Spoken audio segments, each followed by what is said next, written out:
spent all this time just thinking to myself that you could be literally with anybody else. I don't know what to say, but I'll try doing my best to tell you how I really feel about you.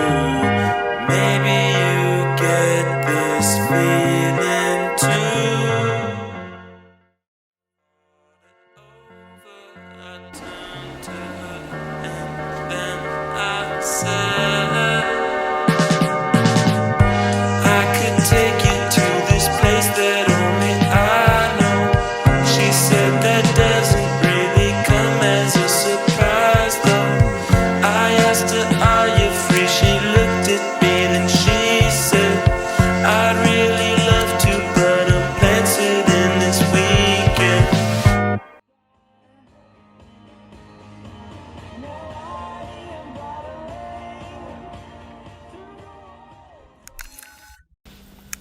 Okay, so let's go over what we know. I live in a constant state of fear and misery. All of my problems are self-inflicted and completely void in the grand scheme of things.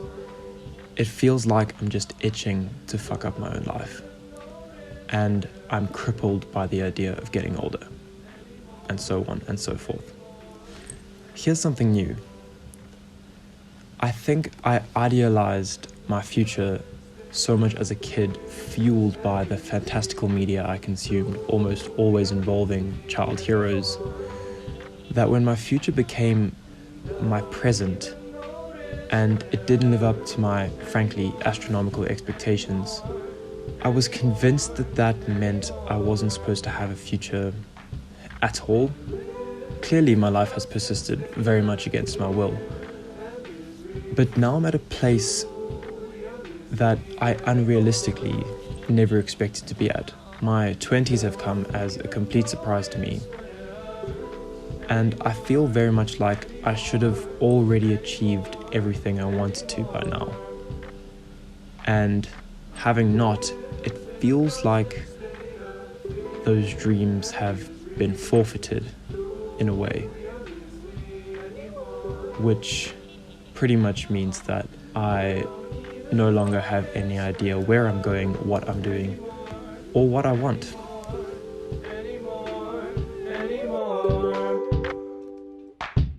I live in a constant state of fear and misery. Do you miss me anymore? Why don't you really know what you want?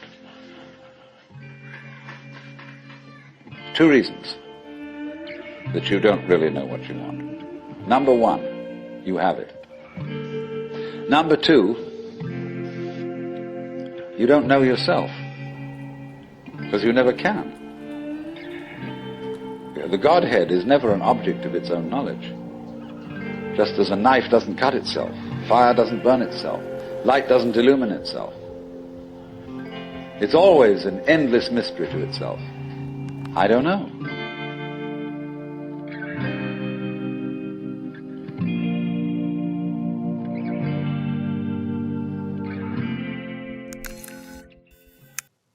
There's a few things I'm aware of, which I'm going to try to say pretty quickly because I've got a lot of work that might actually get me somewhere in life to do. Firstly, I'm too old to be filled with as much angst as I am. Fully aware of that. I'm in my 20s, but I talk like a 16-year-old who's sort of watched Inception for the first time. Maybe I didn't take enough time as a teenager to figure out who I really was and what I really wanted, but I could make a whole video about whether or not I should have spent more time being stupid in high school or fucking reflecting and just thinking about what I did and what I didn't do. It's irrelevant, obviously. The problem is that I don't know where to put all this angst. Where else is it supposed to go? Like, it's not something that's very easy to put into the world. Either it reflects as like a sort of callousness in the face of reality, or it just stays inside and bubbles over into issues that are completely unrelated. So I put a chair, which is not necessarily releasing it, but more like storing it as a means of understanding myself and future me, understanding where I was and who I was at different points in my life. And I don't think it's a bad thing to consider this exercise that I'm doing as something of a time capsule, because I think it's important to consider who we are and who we've been if we truly want to become better or grow as people.